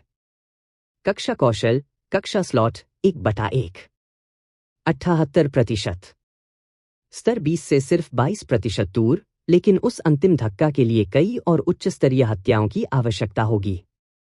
अनुभव को उन सभी के बीच विभाजित किया गया था जिन्होंने लड़ाई में योगदान दिया था। डगबोग पर 6 लोगों के हमले के साथ एकल हत्याओं की तुलना में मैथ्यू का व्यक्तिगत हिस्सा काफी कम हो गया था। यह समूहों में लड़ने के लिए व्यापार बंद था, साझा खतरे का मतलब साझा पुरस्कार था। फिर भी 300 जीवन और अपने अगले स्तर की ओर पर्याप्त प्रगति 2 घंटे की लड़ाई के लिए खराब नहीं थी, जहां उन्होंने मुख्य रूप से शुद्ध दक्षता के बजाय विस्फोटक लॉ को प्रशिक्षित करने पर ध्यान केंद्रित किया था। मैथ्यू की आंखें प्रश्न में कौशल पर चली गईं। विस्फोटक लॉ। रैंक, दुर्लभ। प्रवीणता, 28%। विवरण, आप आग की लपटों को उत्पन्न कर सकते हैं जो प्रभाव पर विस्फोट करती हैं। विस्फोट का आकार मन के साथ तराजू का निवेश किया गया। विस्फोट त्रिज्या 2 मीटर। विस्फोट ढलाईकार सहित त्रिज्या के भीतर सभी लक्ष्यों को प्रभावित करते हैं। प्लस 40% क्षति। 2 घंटे के निरंतर उपयोग के बाद, कौशल को दर्जनों शायद सैकड़ों बार स्पैम करते हुए, उन्होंने इसे केवल 0 दक्षता से 28% तक बढ़ा दिया। यह मेरे विचार से अधिक समय लेने वाला है, मैथ्यू ने बढ़ती चिंता के साथ महसूस किया। पायरोमैंसर कक्षा की अवधि में 22 घंटे शेष रहे। यदि कौशल को 0 से 28% तक बढ़ाने में 2 घंटे लगे, तो पूर्ण दक्षता या विकास तक पहुंचने के लिए आवश्यक होगा। जितना समय उसके पास उपलब्ध था उससे काफी अधिक समय था, खासकर जब से अग्नि तत्व के साथ अपने पिछले अनुभव के कारण उनकी समझ में भारी वृद्धि हुई थी। जब तक उसे नाटकीय रूप से प्रवीणता लाभ में तेजी लाने का कोई तरीका नहीं मिला, तब तक वह कौशल हासिल नहीं करने जा रहा था, कम से कम इस बार तो नहीं। मैथ्यू ने डगबोग की लाश के पास जाने की जहमत नहीं उठाई। हालांकि उसने लड़ाई में योगदान दिया था, लेकिन यह केल और अन्य लोगों के रूप में कहीं भी नहीं था, जो उसके आगमन से पहले काफी समय से जानवर से जूझ रहे थे। लाश सही मायने में उनकी थी। वह उस ओर चलना शुरू कर दिया जहां केल ठीक हो रहा था। उसकी आंखें संक्षेप में थके हुए पायरोमैंसर के नीचे झुलसी हुई घास को देख रही थी। युवा कौतुक थका हुआ लेकिन सतर्क लग रहा था। मैथ्यू के पास आते ही उसका सिर ऊपर उठ गया और उसकी लाल लाल आंखें मैथ्यू के पास आते ही नजर रखनी शुरू कर दी। इससे पहले कि मैथ्यू 5 मीटर के भीतर पहुंच पाता, मार्कस ने अपने रास्ते में कदम रखा, एक हाथ लापरवाही से अपनी तलवार की मूठ पर आराम कर रहा था। वहां रुको, मार्कस ने कहा, उसका स्वर विनम्र लेकिन दृढ़ था। आपने मदद की और हम इसकी सराहना करते हैं। लेकिन इसका मतलब यह नहीं है कि हम आप पर भरोसा करते हैं। मैथ्यू तुरंत रुक गया, यह दिखाने के लिए कि उसका कोई नुकसान नहीं है, अपने हाथों को थोड़ा ऊपर उठाया। वह मार्कस की चिंता को पूरी तरह से समझ गया। केल वर्तमान में थका हुआ और कमजोर था। अगर मैथ्यू शत्रुतापूर्ण इरादों को आश्रय देता था तो वह अपना बचाव ठीक से करने में असमर्थ था। ग्लासी ग्रुप के उत्तराधिकारी के रूप में दूसरे अभयारण्य में सबसे शक्तिशाली परिवारों में से एक, केल को कई लोगों द्वारा प्रतिष्ठित किया गया था जो फिरौती के लिए अपने परिवार को धमकी दे सकते थे या बस एक युवा प्रतिभाशाली प्रतियोगी को खत्म कर सकते थे, इससे पहले कि वह अपने पिता से आगे निकल सके और प्रतिद्वंद्वी गुटों के लिए एक शक्तिशाली खतरा बन सके। अवेकन दुनिया में विलक्षण लोगों का अपहरण या हत्या असामान्य नहीं थी, खासकर जब लक्ष्य प्रतिष्ठित परिवारों से आते थे। मार्कस बस एक अंगरक्षक के रूप में अपना काम कर रहा था। अंत में वह तकनीक, मैथ्यू ने सीधे कहा जहां वह खड़ा था, अपनी दूरी बनाए रखते हुए। यह क्या था? केल ने एक लंबे समय तक उसका अध्ययन किया। वे लाल आंखें मैथ्यू के इरादों को भेदती हुई प्रतीत होती थी। अंत में उन्होंने अपने स्वयं के एक प्रश्न के साथ उत्तर दिया, क्या यह आपका कोई व्यवसाय है? मैथ्यू एक पल के लिए चुप रहा, उचित बिंदु पर विचार करते हुए, अपना सिर हिलाने से पहले। आप सही कह रहे हैं, मेरी क्षमा याचना। उसे अपनी गलती का तुरंत एहसास हो गया। वह इसी तरह की सफलता हासिल करने की संभावना के बारे में बहुत उत्साहित हो गया था, जिससे उसका उत्साह उसे एक ऐसा प्रश्न पूछने के लिए प्रेरित कर रहा था जो अधिकांश नहीं पूछना जानते थे। शक्तिशाली तकनीकों के विवरण का खुलासा करने से कमजोरियां पैदा हो सकती हैं, दुश्मनों को फायदा उठाने के लिए जानकारी मिल सकती है या बस प्रतिस्पर्धी लाभ खो सकते हैं। ऐसी दुनिया में जहां शक्ति ने अस्तित्व का निर्धारण किया, क्षमताओं के बारे में ज्ञान अक्सर जादुई हथियारों की तुलना में अधिक मूल्यवान था। काफी उचित, मैथ्यू ने विषय बदलते हुए कहा। क्या आप इस शिकार के मैदान में रह रहे हैं या आगे बढ़ रहे हैं? विषय बदलने पर कील की भौहें थोड़ी ऊपर उठ गईं। तुम क्यों पूछ रहे हो? इससे पहले कि मैथ्यू जवाब दे पाता, समूह के शरीर से एक साथ कई आवाजें निकलीं। मार्कस और अन्य लोगों ने जल्दी से उन उपकरणों को पुनः प्राप्त किया जिन्हें मैथ्यू ने पहचाना। संचार उपकरण, प्रौद्योगिकी के अधिक उन्नत टुकड़ों में से एक जो पहले अभयारण्य के पास था। चूंकि इस दुनिया में सिग्नल टावरों और व्यापक संचार नेटवर्क के लिए बुनियादी ढांचे का अभाव था, इसलिए जागृति करने वालों ने जादुई तकनीकी संकर विकसित किए थे जो सीमाओं के बावजूद लंबी दूरी के संपर्क की अनुमति देते थे। बेशक, सीमा पृथ्वी के सेलुलर नेटवर्क के रूप में लगभग व्यापक नहीं थी, लेकिन यह क्षेत्रीय क्षेत्रों के भीतर समन्वय के लिए पर्याप्त थी। प्रत्येक आधार में एक अलग संचार उपकरण था जो उसने अपने शक्तिशाली जागृति को दिया था, इसलिए दूसरे आधार में एक उपकरण आयन पीक बेस के समान चैनल से जुड़ा नहीं होगा। चेतावनी: सभी जागृति करने वालों के लिए युद्ध के लिए तैयार रहें। जो लोग वर्तमान में दीवारों के बाहर हैं, वे तुरंत लौटते हैं और रक्षा कार्यों में सहायता करते हैं। आयन पीक पर शत्रुतापूर्ण ताकतों का हमला हो रहा है। कील और उनके समूह द्वारा अपने संचार उपकरणों को निष्क्रिय करने से पहले संदेश 2 बार दोहराया गया। डिवाइस आकार में गोलाकार था, जो एक गहरे रंग की धातु से बना था, जिसके केंद्र में एक बटन था, प्रसारण का जवाब देने और समाप्त करने के एकमात्र उद्देश्य के लिए। समूह ने देखा था कि मैथ्यू के पास एक ही संचार उपकरण नहीं था, लेकिन उन्होंने इस मामले पर कोई टिप्पणी नहीं की, इससे उन्हें कोई सरोकार नहीं था। कील ने एक सहन शक्ति बहाल करने वाली औषधि पी ली और दृश्यमान प्रयास के साथ खड़ा हो गया। उसकी थकावट अभी भी स्पष्ट थी, लेकिन पहले की तुलना में प्रबंधनीय थी। तीरंदाज, जो अलार्म बजने पर तुरंत चला गया था, कुछ ही क्षण बाद लौट आया, विशेष घुड़सवार का नेतृत्व किया जिसे मैथ्यू ने लगभग तुरंत पहचान लिया। भयानक घोड़ों का एक पूरा सेट। वे गंदे अमीर हैं। जीव शानदार थे। 6 पैरों पर खड़े होकर हल्के नीले रंग के कोट के साथ भयानक घोड़े आए। डायर हॉर्स अपनी अविश्वसनीय रूप से उच्च सहनशक्ति और चपलता के लिए प्रसिद्ध थे, जो बिना थके घंटों तक तेज गति बनाए रखने में सक्षम थे। वे सबसे अच्छे में से थे, यदि पूर्ण सर्वश्रेष्ठ नहीं थे, तो पूरे प्रथम अभयारण्य में उपलब्ध सवारी माउंट। और निश्चित रूप से ग्लासी ग्रुप के उत्तराधिकारी के पास ऐसे माउंट तक पहुंच होगी। ये सिर्फ परिवहन नहीं थे, वे स्थिति और शक्ति के प्रतीक थे। मिराज की तुलना में ये माउंट कई स्तर ऊंचे थे। मैथ्यू ने अनुमान लगाया कि वे कम से कम 15 स्तर के थे, संभवतः उच्चतर, विशेष रूप से गति और धीरज के लिए बढ़ी हुई विशेषताओं के साथ। कील ने एक छलांग के साथ अपने भयानक घोड़े पर सवार हो गया। फिर वह अपनी सामान्य अलग-थलग अभिव्यक्ति के साथ मैथ्यू की ओर मुड़ा। हम अपने बेस पर लौट रहे हैं। मुझे यकीन नहीं है कि आप किस बस्ती से हैं, लेकिन हमें अपना नाम दें। मैं उन्हें जानवर की सामग्री का अपना हिस्सा भेजने के लिए कहूंगा। वह बहुत बुरा नहीं है, मैथ्यू ने सोचा, उसके चेहरे पर एक छोटी सी मुस्कान बन रही है। कील के पास उचित शिष्टाचार था। दूसरों के विपरीत, जो किसी बाहरी व्यक्ति के साथ पुरस्कार साझा करने से इनकार कर सकते हैं, या यहाँ तक कि उसे एक मुश्त मार सकते हैं और उसकी लाश लूट सकते हैं, जबकि वह अधिक संख्या में था। कील ने तत्काल प्रस्थान की आवश्यकता के बावजूद मैथ्यू के योगदान का सम्मान करने का फैसला किया था। इसके बारे में चिंता मत करो, मैथ्यू ने कहा। मुझे यकीन है कि हम मिलेंगे बहुत जल्द। कील ने एक पल के लिए मैथ्यू को देखा, उसकी लाल आंखें थोड़ी सिकुड़ गईं जैसे कि उन शब्दों के पीछे के अर्थ को समझने की कोशिश कर रही हों। फिर उसने अपना सिर आगे बढ़ाया, अपने भयानक घोड़े को गति में धकेल दिया। प्राणी सरपट दौड़ने लगा, उसके 6 पैर सिंक में आगे बढ़ रहे थे।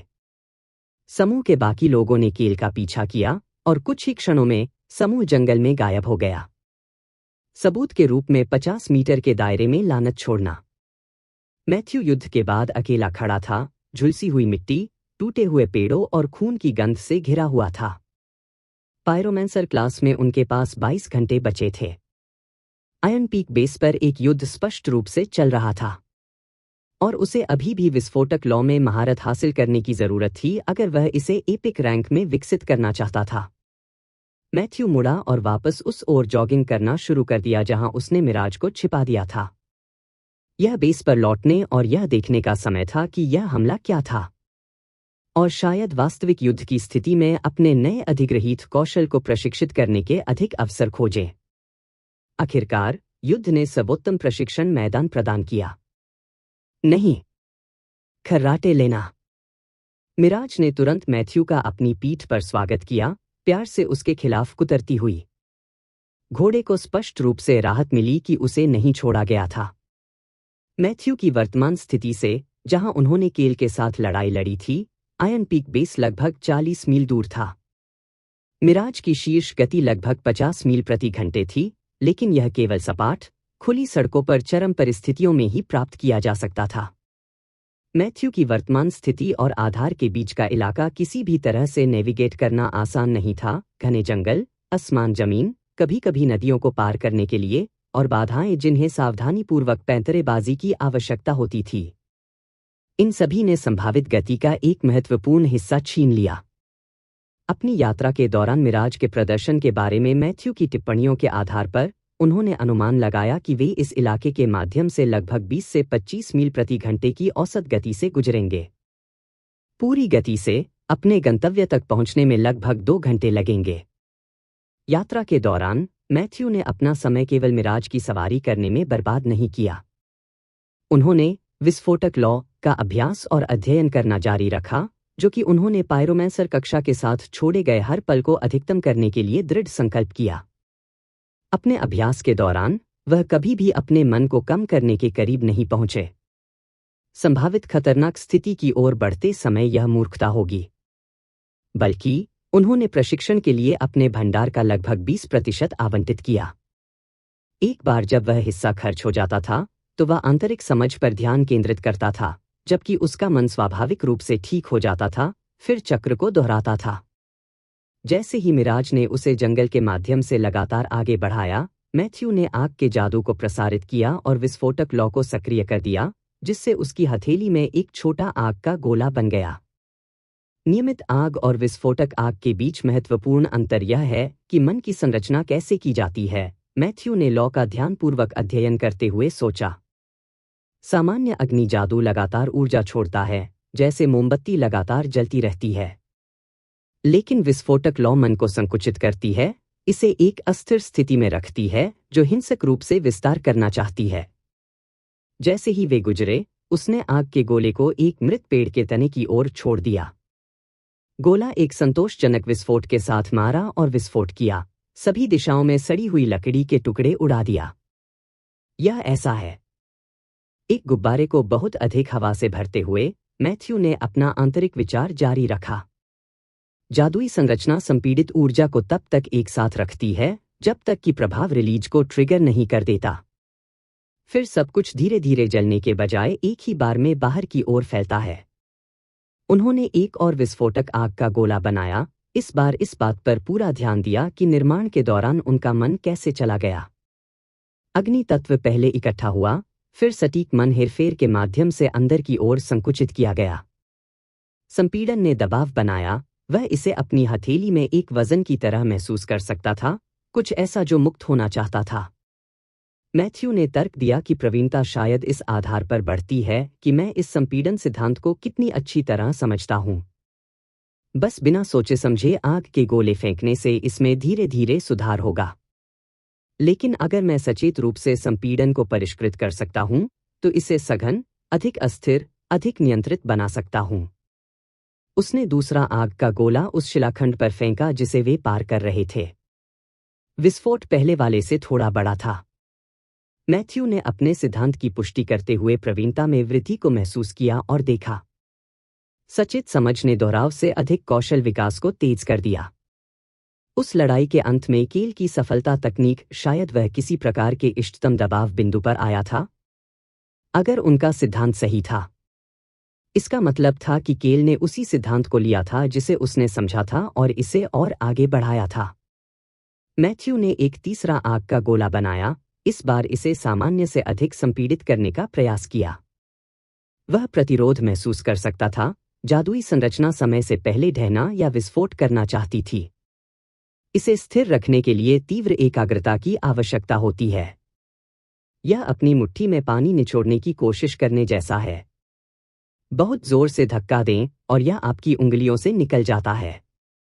लेकिन अगर आप एक साथ हर तरफ से सही दबाव बनाए रख सकते हैं। उसकी हथेली में आग का गोला थोड़ा घना हो गया, आग की लपटें कोर में गहरे लाल हो गईं। उसने उसे दूसरे पेड़ पर फेंक दिया। यही नहीं, विस्फोट काफी अधिक शक्तिशाली था। पेड़ का तना सिर्फ झुलस नहीं रहा था, यह बिखर गया, लकड़ी के टुकड़े विनाश के शंकु में बाहर की ओर उड़ रहे थे। प्रवीणता 35%। मैथ्यू उस नंबर पर मुस्कुराया जो वह पढ़ रहा था। सैद्धांतिक सीमा इतनी अधिक आग के मन को संकुचित कर रही होगी कि कच्चे मन की समान मात्रा का उपयोग करने के बावजूद विस्फोट उच्च स्तरीय जादू की शक्ति के करीब पहुंच जाता है। उन्होंने पैटर्न जारी रखा। बनाना, संपीड़ित करना, विश्लेषण करें, फेंकना, परिणामों का निरीक्षण करें। प्रत्येक पुनरावृत्ति ने उन्हें कौशल के यांत्रिकी के बारे में कुछ नया सिखाया। और संपीड़न ही एक इष्टतम अनुपात होना चाहिए। बहुत कम संपीड़न और यह सिर्फ एक नियमित आग का गोला है। बहुत अधिक और संरचना को बनाए रखना असंभव हो जाता है, या तो समय से पहले विस्फोट हो जाता है या पूरी तरह से ढह जाता है। बार बार अभ्यास के माध्यम से अपने मन का 20% कम करने के बाद मैथ्यू ने कास्टिंग बंद कर दी और पूरी तरह से आंतरिक समझ पर ध्यान केंद्रित किया। उसने अपनी आंखें बंद कर लीं, अपने नीचे मिराज की स्थिर लय को महसूस किया और अपने दिमाग में इस प्रक्रिया की कल्पना की। उन्होंने मानसिक रूप से वास्तव में कास्टिंग के बिना तकनीक का अभ्यास किया, प्रत्येक चरण के बारे में अपनी समझ को परिष्कृत किया। संपीड़न सबसे अधिक प्राकृतिक कहाँ लगा? इसका विरोध कहाँ हुआ? किस मानसिक छवि ने स्थिरता बनाए रखने में मदद की? इसे साबुन के बुलबुले की तरह समझें। सतह का तनाव दबाव में हवा को अंदर रखता है। लेकिन अगर आप इसे गलत तरीके से छूते हैं तो पूरी बात सामने आ जाती है। मन संरचना समान है, एक पतला खोल जिसमें भारी दबाव होता है जो सटीक मन धागों द्वारा एक साथ रखा जाता है। इन अंतर्दृष्टि को संसाधित करते हुए उनका मन धीरे धीरे पुनर्जीवित हुआ, पूरी क्षमता की ओर वापस चढ़ गया। एक बार जब वह तैयार महसूस करता है तो मैथ्यू ने अपनी आंखें खोलीं और फिर से चक्र शुरू किया।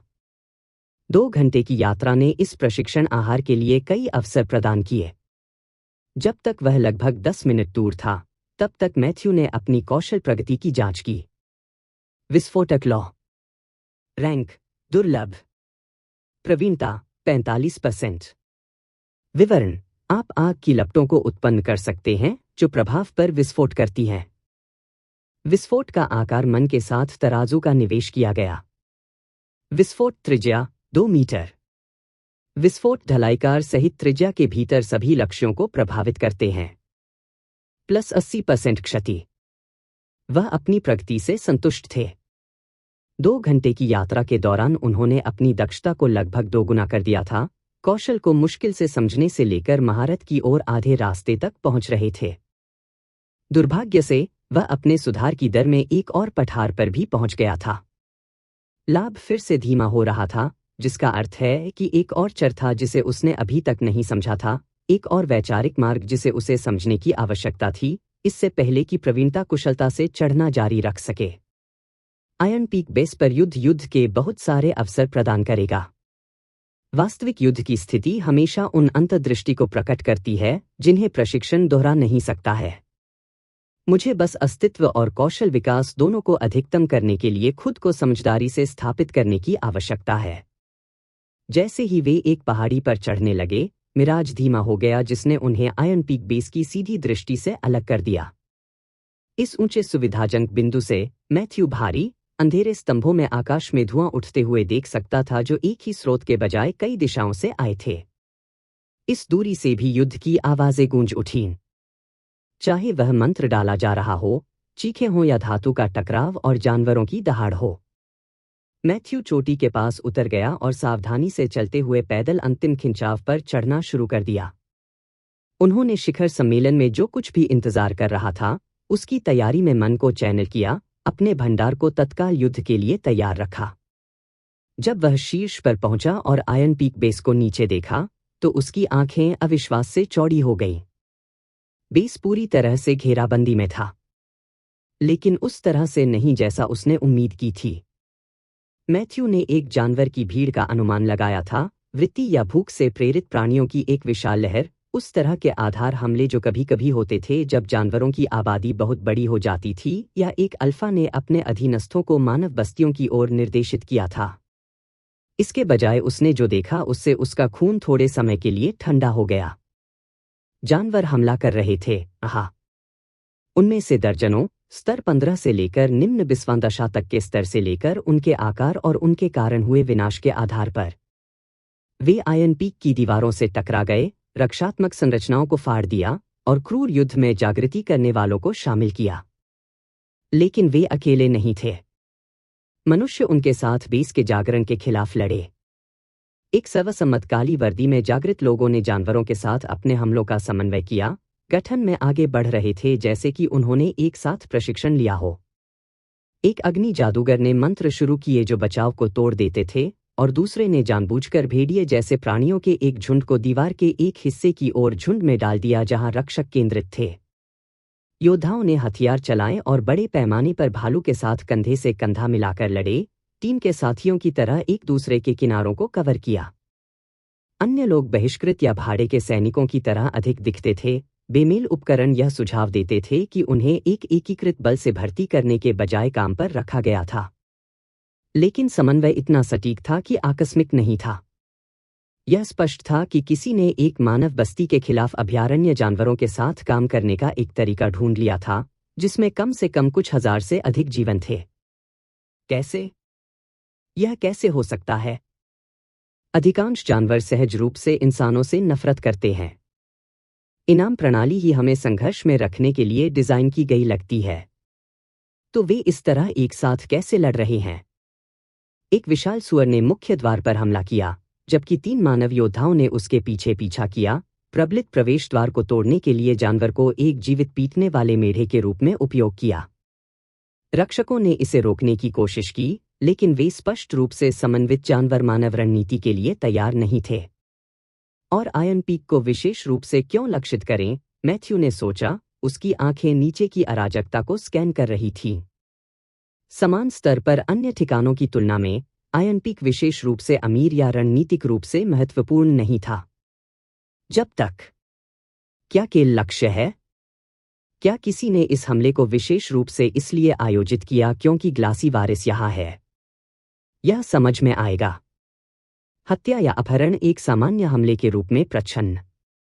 लक्ष्य को अलग करने, अंगरक्षकों को खत्म करने और उद्देश्य को पूरा करने के लिए अराजकता का उपयोग करें, जबकि बाकी सभी अस्तित्व के लिए लड़े। लेकिन उस स्पष्टीकरण ने भी मूल प्रश्न का उत्तर नहीं दिया, उन्हें सहयोग करने के लिए जानवर कैसे मिले? अलग अलग प्राणियों को वश में करना संभव था। मैथ्यू के अपने मिराज ने यह साबित कर दिया। एक और उदाहरण भयानक घोड़े थे। आयरन पीक पर हमला करने वाले जानवर शिकारी थे।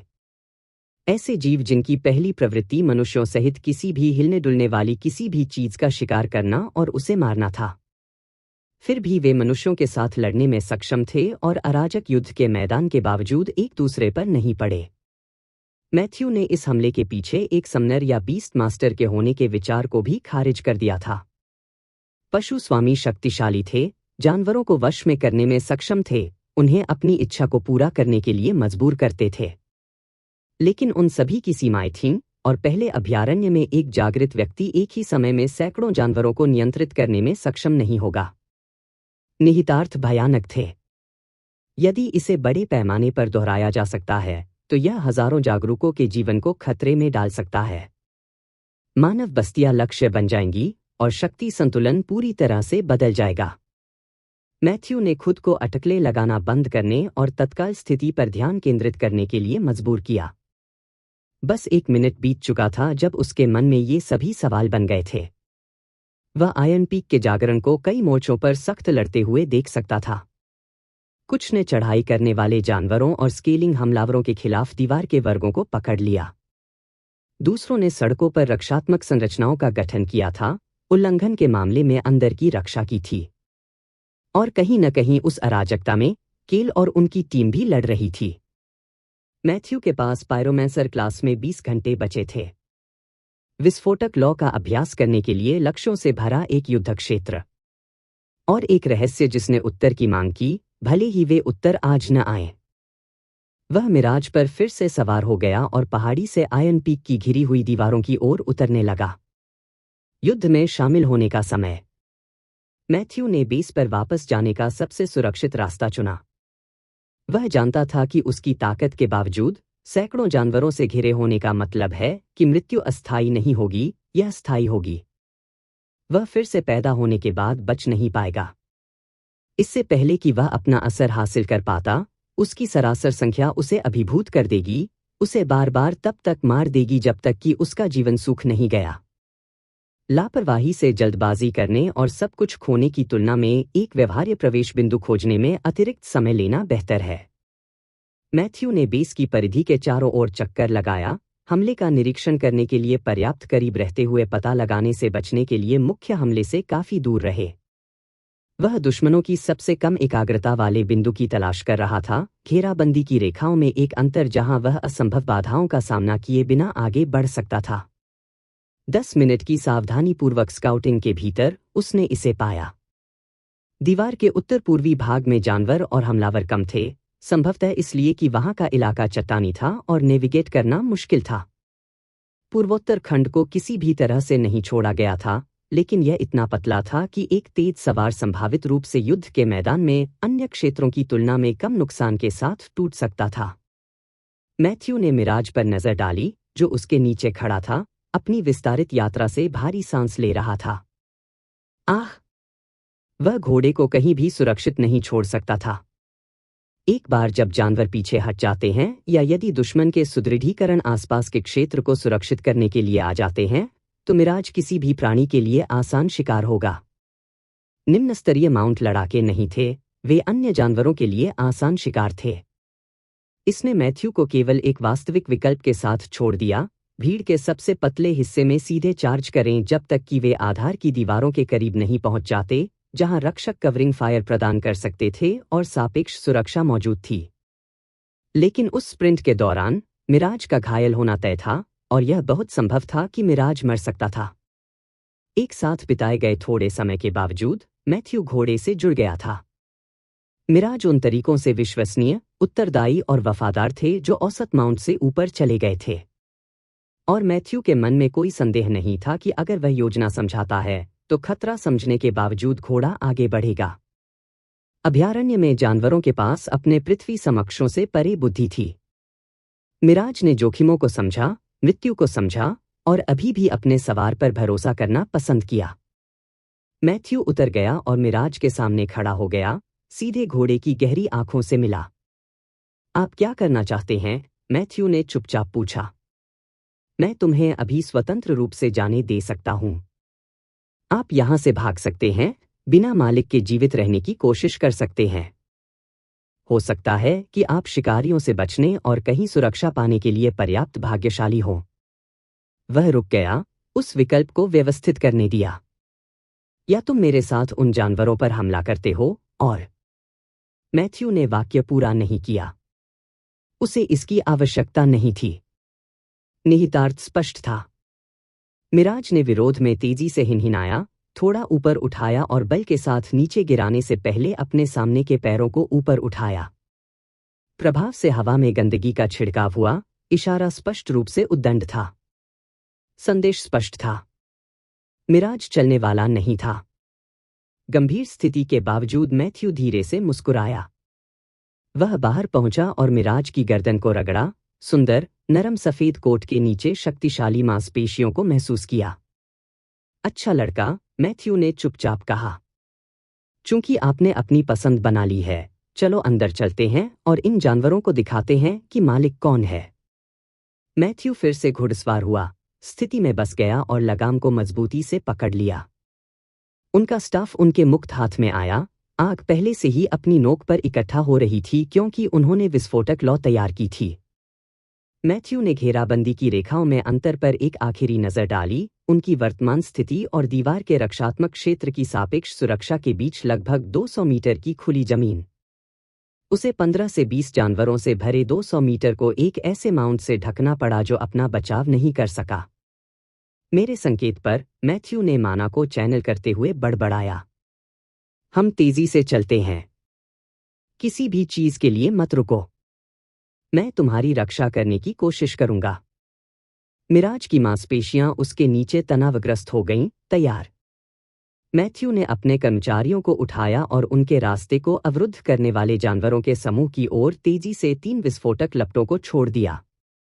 यही नहीं, यही नहीं, यही नहीं। आसपास के सभी मनुष्य और जानवर मैथ्यू और उसके चार्ज करने वाले घोड़े की ओर मुड़ गए। विस्फोटों ने 100 मीटर के दायरे में सभी को अपनी उपस्थिति की घोषणा की थी, जिससे वह एक लक्ष्य के रूप में चिन्हित किया गया था। विस्फोटों ने एक अस्थायी उद्घाटन को उकेरा, जीवों को तितर-बितर कर दिया और दुश्मन की रेखाओं में क्षणिक अराजकता पैदा कर दी। अब मिराज पूरी गति से आगे बढ़ गया, सीधे मैथ्यू द्वारा बनाए गए अंतराल में चार्ज हो गया।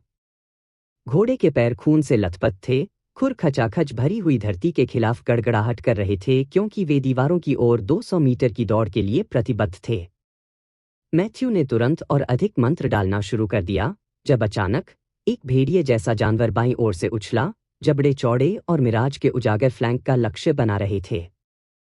मैथ्यू ने एक संपीड़ित हवा का ब्लेड भेजा जिसने प्राणी को मध्यछलांग में पकड़ लिया, उसके धड़ के माध्यम से साफ कर दिया। जानवर की गति ने अपनी लाश को उनके पास से आगे बढ़ाया, पीछे की गंदगी में दुर्घटनाग्रस्त हो गया। आपने एक स्तर 16 भेड़िए को मार डाला है। तुमने 5 जीवन प्राप्त किए हैं। 3 भालू सीधे आगे से हमला करते हुए विशाल पिंडों के साथ उनका रास्ता अवरुद्ध कर देते हैं।